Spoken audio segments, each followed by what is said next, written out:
I my musical background pretty much is my entire life. I've been singing since age 5. I sang in choirs all through my youth, but mostly church choirs. I didn't sing in any really organized educational choirs until high school. But I did discover jazz before I really got fully immersed as a choral singer, as a vocalist. I learned trumpet in middle school, and I got into the jazz ensemble in high school, and was exposed to some amazing jazz. The teacher that I had in Los Angeles was a performer himself. He was a working jazz musician, and he played with the Don Ellis Big Band, which was a really innovative band in the 60s. And he had a lot of the charts that were from that band were in our book in school. So it was really challenging to come into 10th grade and pull out a chart that was written in like 13/8 or something like that, which was totally, I was like, I barely knew that 6/8 existed, let alone 13/8.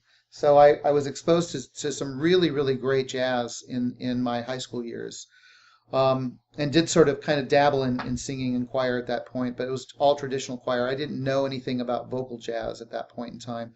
What really first caught my attention was the Manhattan Transfer.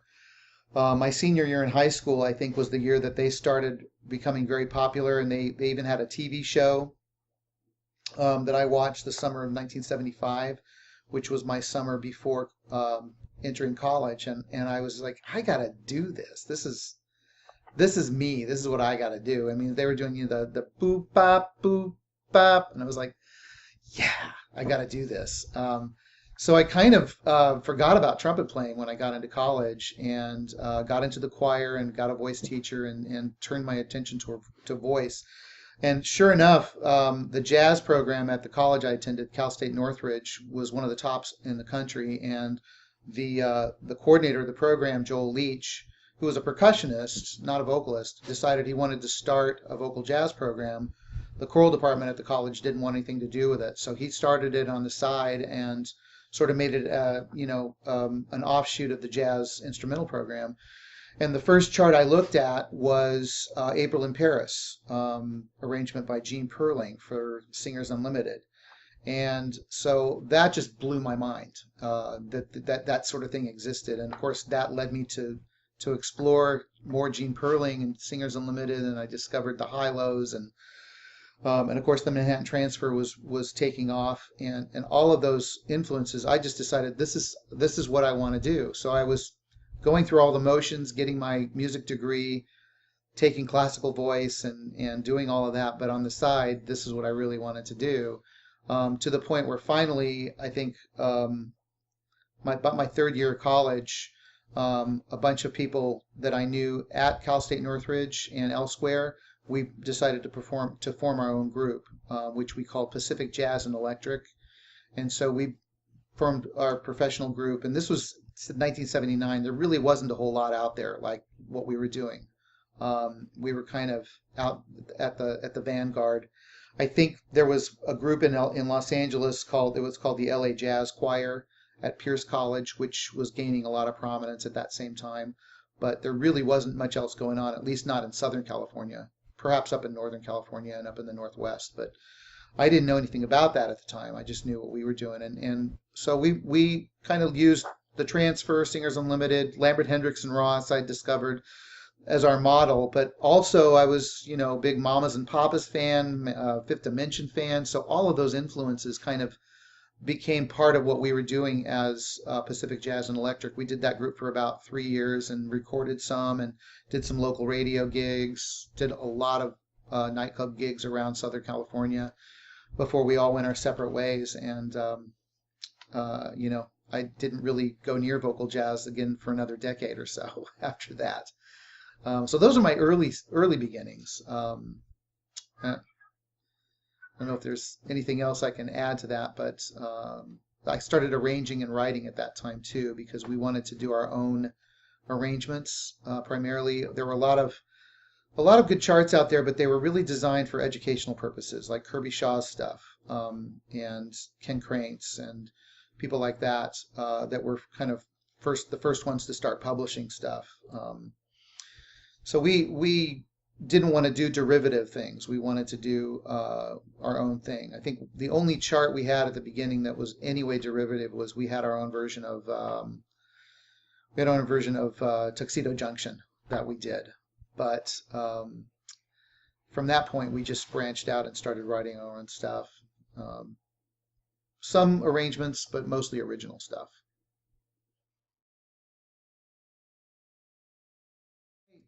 My approach to this is strictly talking about arranging and composition.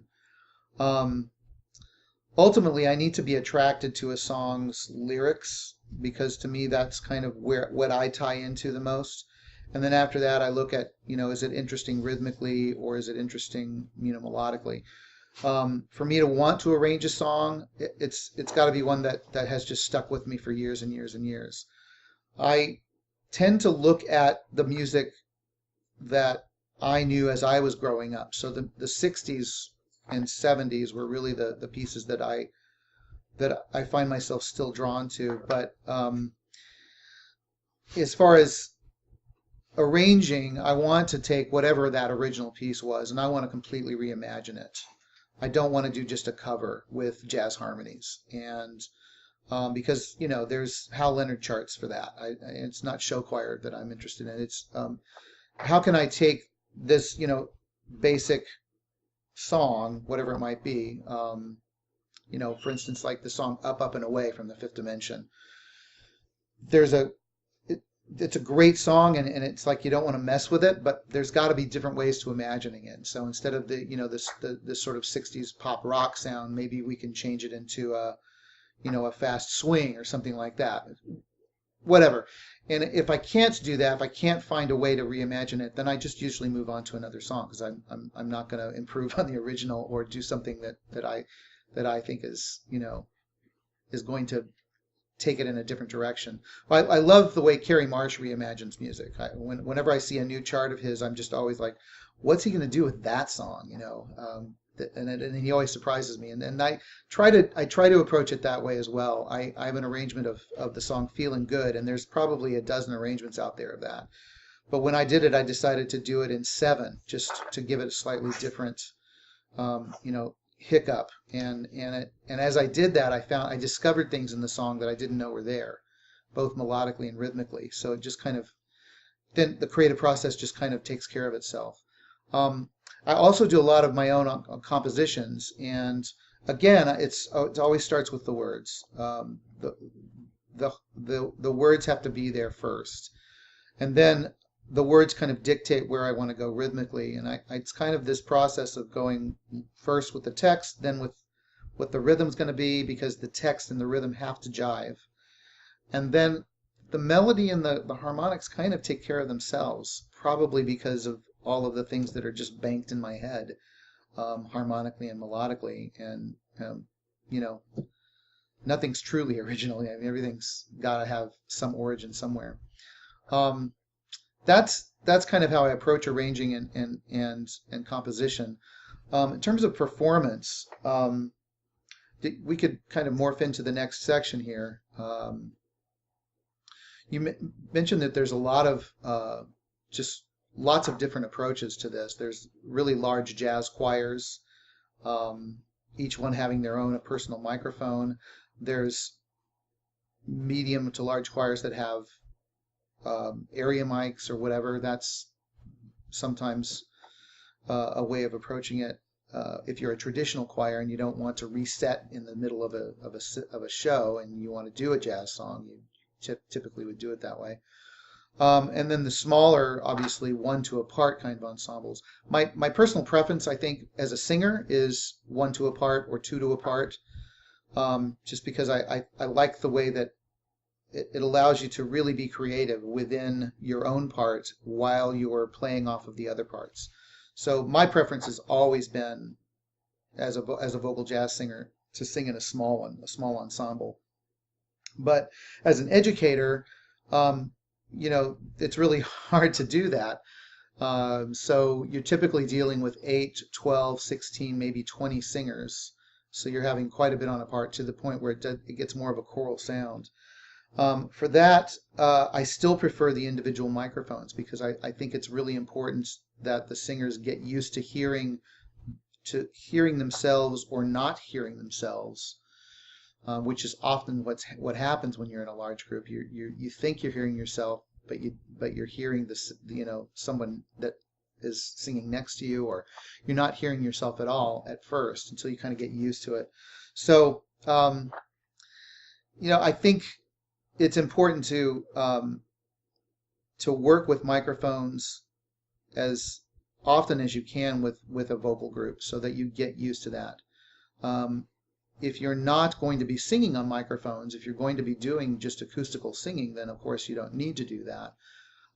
If you're primarily an a cappella group, it's certainly possible to never sing on microphone if you've got the kind of singers that can carry, their sound. But typically with vocal jazz, you're going to have some kind of accompaniment that is microphoned or that is electrical, so you're going to need that. So the sooner you can get your singers on a microphone, the better. In terms of performance, I really get bored when I see singers that aren't connecting with me in the audience. And I really emphasize the need to connect.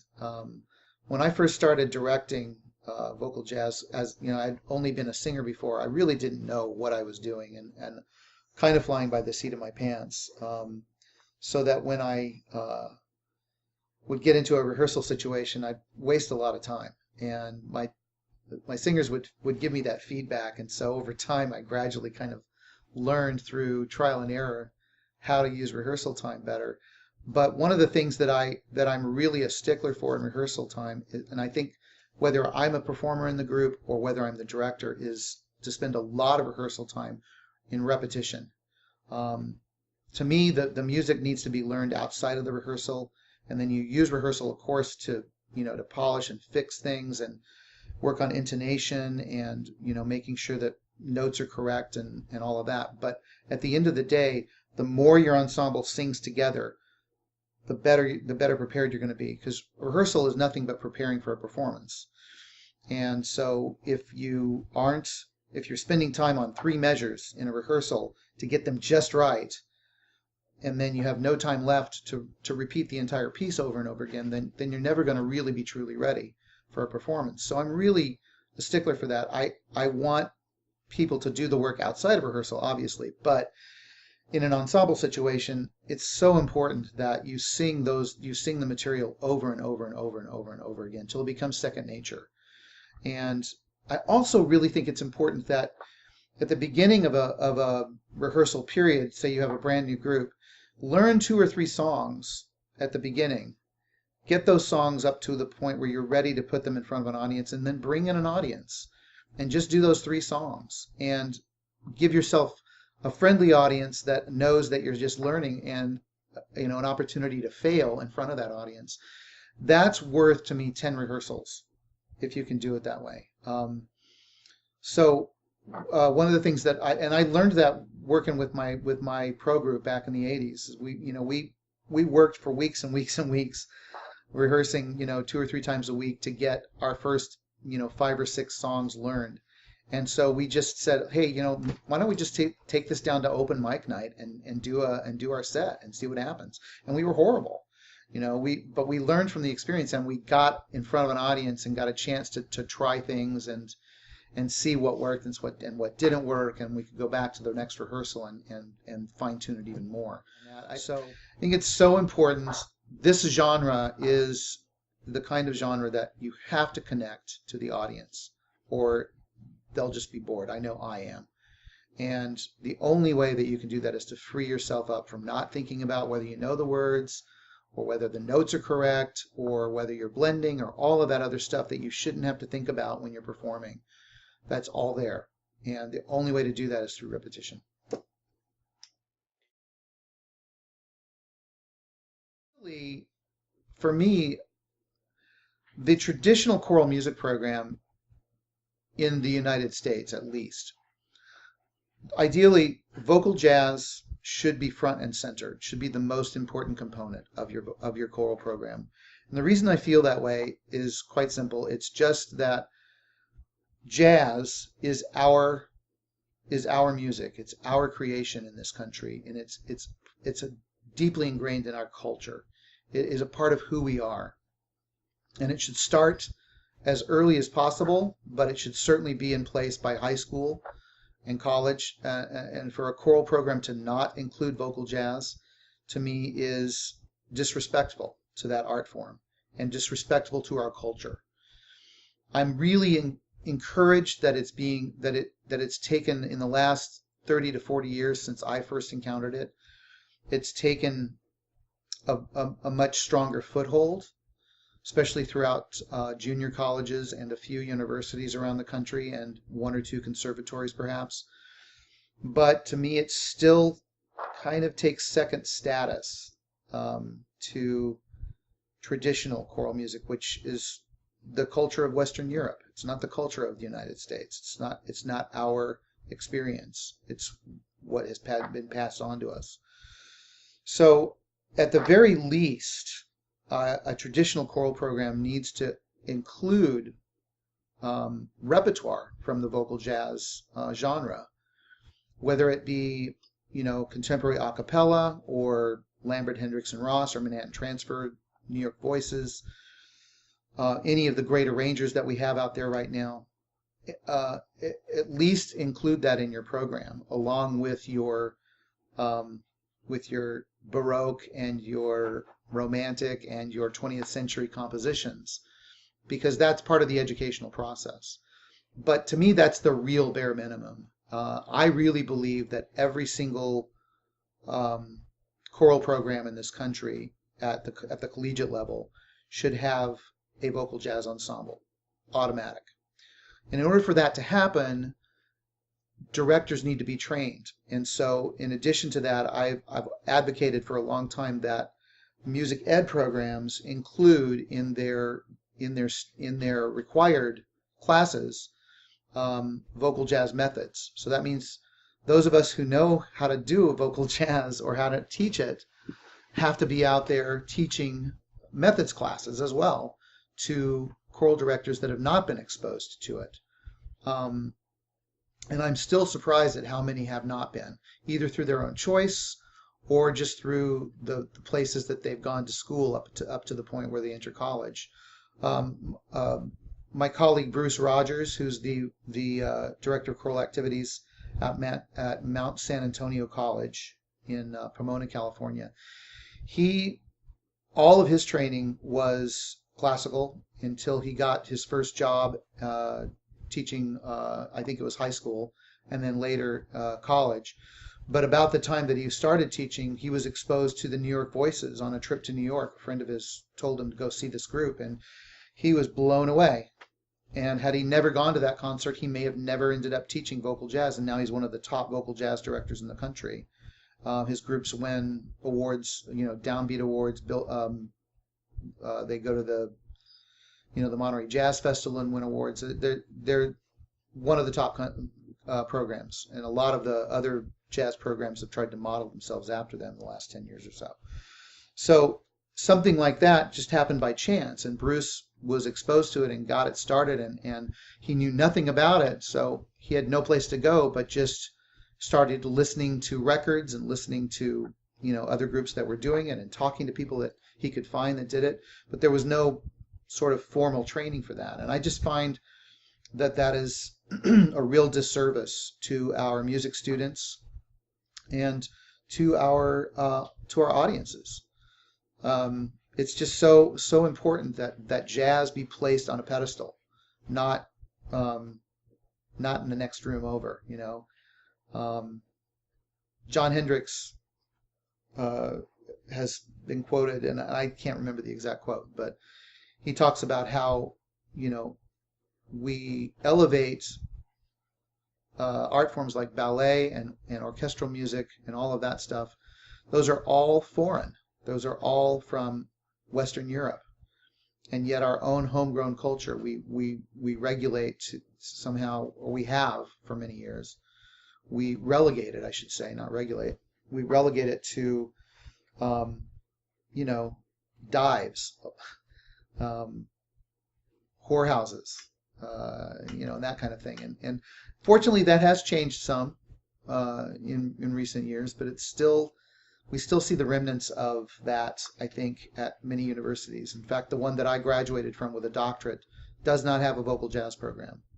Um, I I was able to get my doctorate with a jazz cognate simply because I had a supporter on the faculty there who said, "Why don't you try and do this?" And he gave me the opportunity.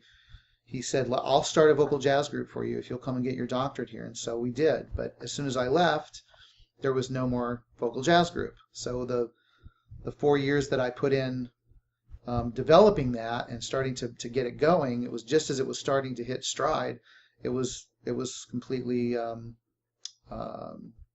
obliterated. And I don't hate them for it, or I don't fault them for it. I understand the economics that they were dealing with at the time, but I also think that where there's a will, there's a way, and I think there has to be more of a will for vocal jazz to really be included at a lot of places. So, and it because it's never easy, to start something like that if you don't know what you're doing, or you've never had it before, or you have nobody in place. You actually have to do some work, but it's worth it.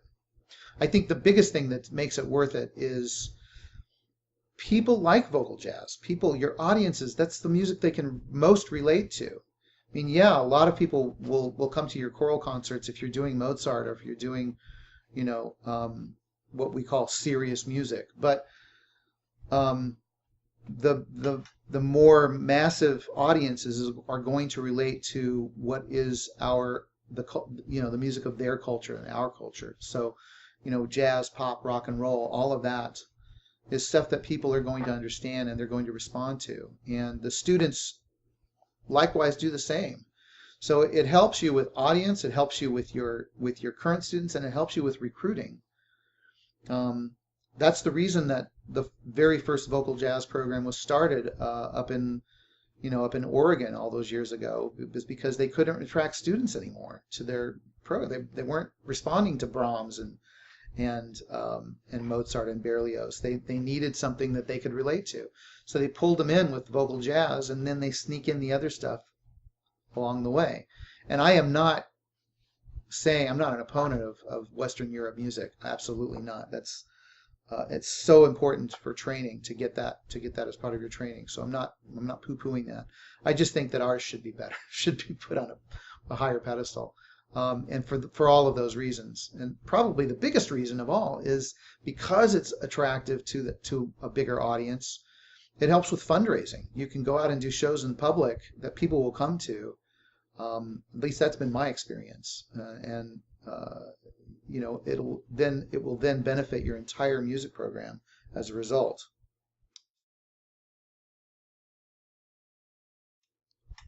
I guess the statement that I want to make really clear, and if I said this already, fine, but I think it's worth saying again, is that every high school, college, university, everyone in the U.S. should have a vocal jazz ensemble. And they should also have a mechanism by which choral directors receive training in this form alongside traditional choral, opera, wind band, marching band. All of those things are valid, but vocal jazz has to be there too. It has to have equal footing, if not even more so. So I'll end with that.